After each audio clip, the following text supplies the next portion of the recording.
Hello and welcome, fellow digital soldiers, to True Reporting. It is the 17th of April, and on today's podcast, we will be covering a great article coming from Alternative News. It is entitled, WikiLeaks Document Exposes a Secret U.S. Base on the Moon.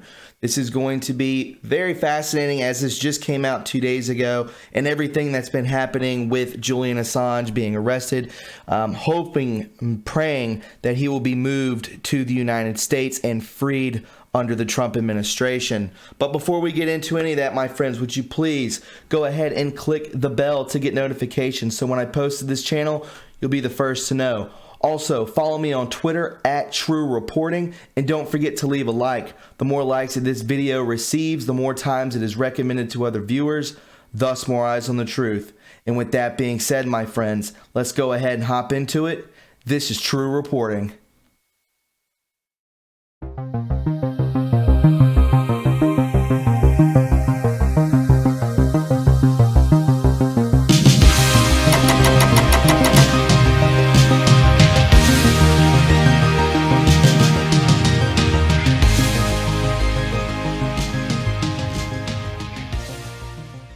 Guys, would you please spare a moment for our new sponsor, Virtual Shield VPN. Hey guys, let me show you one of the ways I use Virtual Shield VPN. You see my IP address ending in 1914. I come over to Virtual Shield and click Connect. I give it a few moments.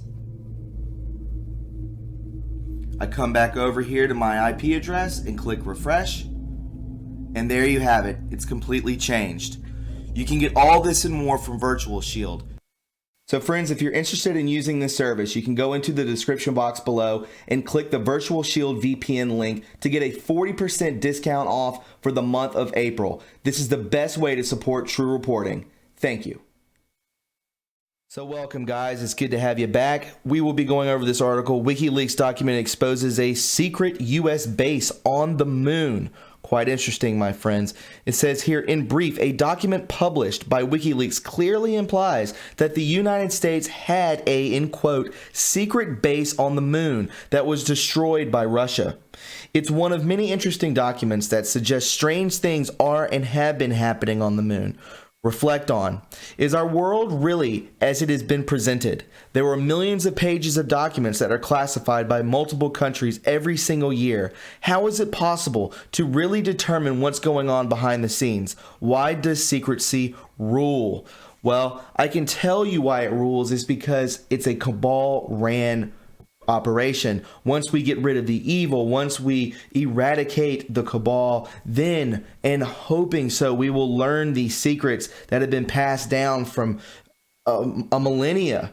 We need to know why we are considered special people and what the truth really is. So let's go ahead and continue with this article. The Assange arrest is scandalous in several respects, and one of them is the effort of governments, and it's not just the U.S. government. The efforts to silence a journalist who is producing material that people in power didn't want the rascal multitude to know about. That's basically what happened. WikiLeaks was producing things that people ought to know about those in power. People in power don't like that, so therefore we have to silence it. Noam Chomsky is the source. Note from the author, I recently published an article that goes into detail about what Julian Assange's arrest tells us about our world. The idea that something strange may be happening on the moon is not far-fetched at all. In fact, given all of the information that's now available within the public domain on the subject, it's hard to see how it's not a fact. We'll get to some of that information later in this article, but first let's draw our attention to a strange WikiLeaks document titled, Report That You're Destroyed Secret Moon Base. Report that you are destroyed secret moon base. Unfortunately, the document is not an electronic document. Therefore, access to its full contents is not available online. For anybody truly interested in reading the entire thing, a Freedom of Information Act request, a FOIA, may be in order. Without speculating here, we can conclude that this is why it says it is. A report regarding possible space wars that are taking place in the classified world. The document title alone not only exposes the reality of these alleged wars, but the possibility of a, in quote, secret moon base belonging to the United States that apparently was in operation until it was destroyed by the Soviet Union. You can view it in the WikiLeaks archive here. So we can see here, report that destroyed secret U.S. moon base. You can see that it's been unclassified, current classification.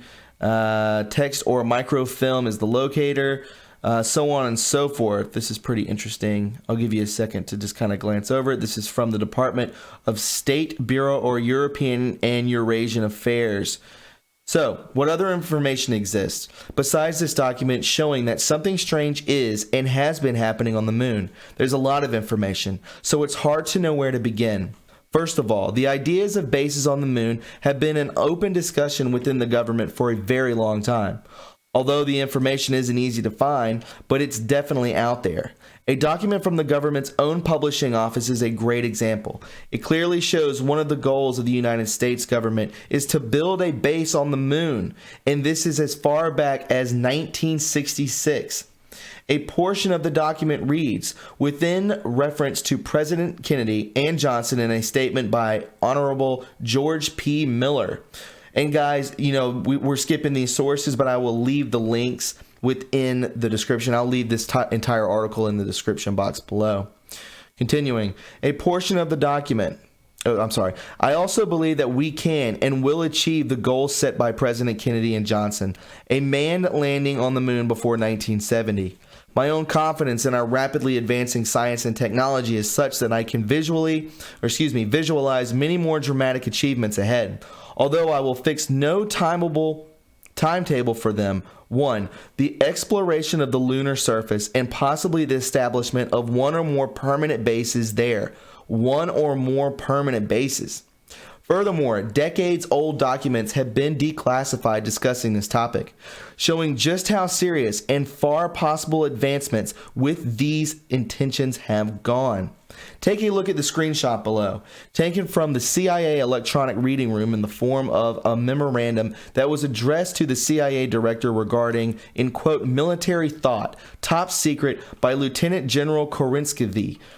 It says here, already interest in the moon is not limited to a study of questions and a discussion of discovered potential. There's a little mess up right there. Specific projects are being worked out which purpose the construction of various structures under the surface of the moon from the freight compartments of missiles and also the employment of various versions of pneumatic structures. The U.S. Army Corps of Engineers and also various American companies, Martin, Aerospace, etc., Lockheed Martin, I'm sure, are conducting a great deal of work in this direction. And this is straight from a CIA paper. You can look up these white pages that have been declassified. We may go over another one later on tonight. The document above really goes into detail regarding the importance of weaponizing space, hence Space Force, hence the secret space program. I believe, in my opinion, that the secret space program is of a rogue entity and that the Space Force is there to protect us from that entity. This brings to mind another document from WikiLeaks in the form of an email that was sent out to politician John Podesta from Dr. Edgar Mitchell, Apollo 14 astronaut, and Dr. Carol Rosen. It reads as follows. Dear John, because the war in space the space race is heating up, I felt you should be aware of several factors as you and I scheduled our Skype talk. Remember, our non-violent ETI from the contentious universe are helping us bring zero-point energy to Earth. Obviously, they're speaking of non-terrestrials. They will not tolerate any forms of military violence on Earth or in space. The following information in italics was shared with me by my colleague Carol Rosen, who worked closely for several years with Werner von Braun before his death. Carol and I have worked on the treaty on the prevention of the placement of weapons in outer space, attached for your convenience. A declassified report by the Air Force Nuclear Weapons Center from June 1959 shows just how seriously they considered a plan called Project A119. In general, they wanted to investigate the capability of weapons in space as well as gain further insight into the space environment and the detonation detonation of nuclear devices within it. Interesting to say the least, but it's important to recognize the intentions behind the letter. And that is the recognition that humans have brought and will continue to bring their destructive ways into space by weaponizing it or attempting to weaponize it. With all of the documentation, it also is interesting to look into the witness testimonies from credible sources. In the 1950s, Colonel Ross Dedrickson was responsible for maintaining the inventory of the nuclear weapons stockpile for the AEC and for accompanying security teams testing the security of weapons, among many other duties. When it comes to weaponizing space, which is clearly outlined within multiple documents linked above, this is what he had to say. I also learned about incidents involving nuclear weapons, and among these incidents were a couple of nuclear weapons sent into space that were destroyed by the extraterrestrials at the very end of the 70s and the early 80s. We attempted to put a nuclear weapon on the moon and explode it for scientific measurements and other things, which was not acceptable to the extraterrestrials. They destroyed the weapon before it got to the moon source. And again, I will post this document in the description box below. Dedrickson is one of hundreds of whistleblowers with verified, credible, and impressive backgrounds to speak up about an extraterrestrial presence. In that same interview, he went on to state that a spacecraft went to the rescue of Apollo 13, and they accompanied Apollo 13 on their voyage around the moon and back to Earth. And on 2 occasions, they thought they might have to transfer the crew to their spacecraft, but they saw them safely back to Earth. This may explain why several astronauts have also been quite outspoken about extraterrestrial presence, like Edgar Mitchell, Brian O'Leary, Story Musgrave, Gordon Cooper, and many others. Another document from 1965 regarding the CIA keeping tabs on the Soviet space plans reads as follows. The Soviets have additionally stated their intention to establish a lunar base subsequent to manned lunar landing, but no significant details or meaningful timetables have been revealed. If Soviet manned lunar landing is undertaken as a follow-on to extensive Earth orbital operations and instrumented exploration of the moon, it is likely that they will enjoy some advantages in the establishment of a lunar base. Such an approach would allow for the concurrent development of technology of lunar transportation and that of maintaining man in space for an extended period. It is possible that a late lunar landing may be followed fairly rapidly by the establishment of a Soviet base on the moon. Keep in mind, this was more than 50 years ago. Below is an interesting quote from Carl Sagan.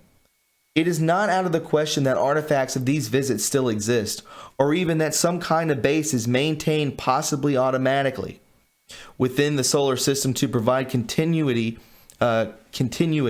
for successive expeditions.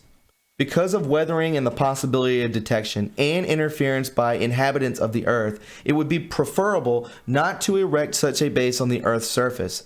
The moon seems one reasonable alternative. Forthcoming high-resolution photographic reconnaissance of the moon from space vehicles, particularly of the backside, might bear these possibilities in mind. George Leonard's 1976 book, Somebody Else is on the Moon, and Fred Steckling's 1981 book, We Discovered Alien Bases on the Moon, also come to mind when discussing this subject. Members of the Society for Planetary SETI Research, or SPSR, recently published a paper in the Journal of Space Exploration about certain features on the far side of the moon that appear in the crater Paracelsus C, titled, in quotes, Image of Analysis of the Unusual Structures on the Far Side of the Moon in the Crater Paracelsus C. It argues that these features might be artificial in origin. Again, these features might be artificial in origin. These things are not organic. They were placed there. The study makes a great point when it comes to the extraterrestrial hypotheses. A decidedly conservative mainstream scientific establishment often rejects anomalies based on subject matter alone. That should make you question everything right there. The mainstream media lies about what goes on down here, even to the most minuscule thing. Why would they reject anomalies based on subject matters alone? Because I believe there are anomalies on the moon. There cannot be alien artifacts on the moon because there are no alien artifacts on the moon or other planets. Such a view is an example of circular reasoning based on the belief that extraterrestrials do not exist, or if they do exist, that they could have just not traveled to our solar system. The truth is, in quote, there is an abundant evidence that we are being contacted, that civilizations have been visiting us for a very long time, Dr. Brian O'Leary says, former NASA astronaut and Princeton physics professor. When it comes to the moon, man-made bases may not be the only ones there. As far as our own bases are concerned, Carl Wolf, who was a precision electronics photograph technician at Langley Air Force Base, became well known when he provided his testimony at the National Press Club in Washington, D.C. as part of Dr. Stephen Greer's Disclosure Project. Now, this is a name that I'm not fond of. Dr. Stephen Greer is definitely one to not be trusted, so bear in mind that, my friends. Wolf's testimony reveals that he was taken into a dark room where images from NASA's lunar orbiter were being developed and stitched together into composite images called mosaics. I believe that's how it's pronounced. They were doing 35 millimeter strips of film at the time, which were then assembled into 18.5 by 11 mosaics. Those strips were from successive passes around the moon, and they would build up a photograph, Wolf said. We walked over to one side of the lab, and he said, by the way, we've discovered a base on the backside of the moon. Dr. John Brandenburg, the deputy manager of the Clementine mission to the moon, which was part of the joint space project between the Ballistic Missile Defense Organization and NASA, has also made some fascinating revelations. The mission discovered water on the moon poles in 1994, but according to Dr. Brandenburg, the Clementine mission had an ulterior agenda. The Clementine mission was a photo reconnaissance mission based to check out if something was building bases on the moon that we didn't know about. Were they expanding them? All of the pictures I've seen from the moon that show possible structures, the most impressive is a picture of the miles-wide rectilinear structure. This looked unmistakably artificial, and it shouldn't be there. As somebody in the space defense community, I look on any such structure on the moon with great concern because it isn't ours. There's no way we could have built such a thing. It means someone else is up there. Quote from the documentary Aliens on the Moon. So, my friend, welcome to the world of secrecy. A Michigan State University economist teamed up with multiple researchers, including Catherine Austin Fitts, former Assistant Secretary of the Housing and Urban Development. They found trillions of unaccountable dollars that were missing from the Housing and the Department of Defense and going towards black budget programs. You can read more about that here. We are talking about special access programs. We have unacknowledged and waived SAPs, special access programs. These programs do not exist publicly, but they do indeed exist. They are better known as deep black programs. A 1997 U.S. Senate report described them as so sensitive that they are exempted from the standard reporting requirements to Congress. We don't really hear about these black budget programs or about people who have actually looked into them. However, the topic was discussed in 2010 by Washington Post journalists Dana Priest and William Arkin.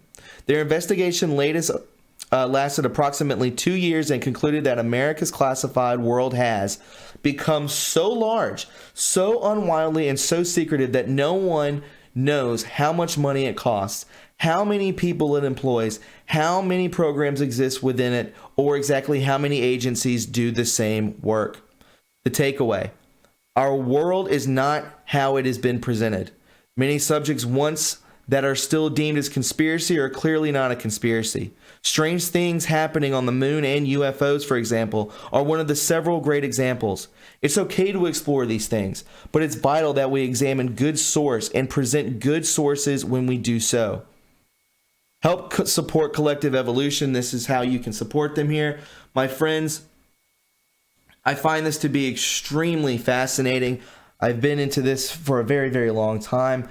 And again, when the World Trade Center went down, where did all this money go? Where did this money go that was from the U.S. Treasury? We were missing $15 trillion, just disappeared. And where did that money go? Did it go into a secret space program? Did it go into a black project program? We may never know, but I hope one day we will. My friends, if you found this informative and you enjoyed it, please subscribe to my channel. You can follow me on Twitter at TRUreporting, and don't forget to leave a like. You can donate to this channel by going to my PayPal or Patreon in the description box below. And always, you can email me at TRUreporting1985@gmail.com. Please be kind and loving to one another, and I will speak with you very soon.